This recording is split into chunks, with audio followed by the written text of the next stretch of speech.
Сохраним память о подвиге героев Великой Отечественной войны. Когда и где вы узнали о начале войны?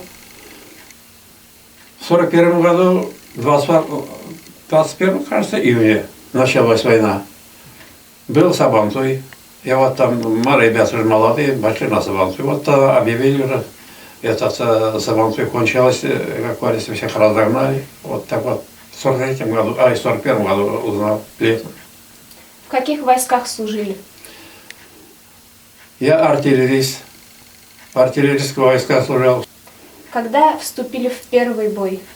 В 1943 году у нас отправили на фронт. Это Первый Белорусский фронт. В составе Первого Белорусского фронта служил, воевал в 135-й артиллерийском полку. Получали ранения? Нет. Какая награда для вас самая ценная?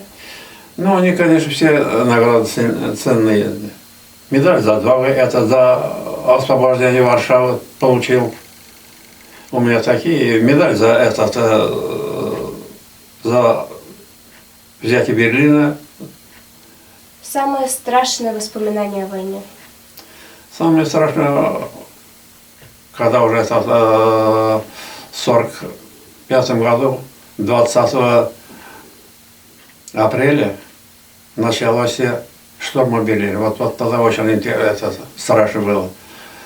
Внизу стреляют такие орудия, вверху самолеты бомбят.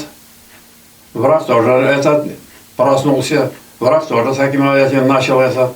Непонятно было, ночь или день, там не поймешь, как декабрьская ночь была, этот.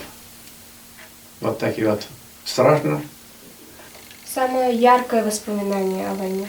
Самое яркое воспоминание, это как Берлин взяли, вот тогда этот, как я, салютировали каждый солдат.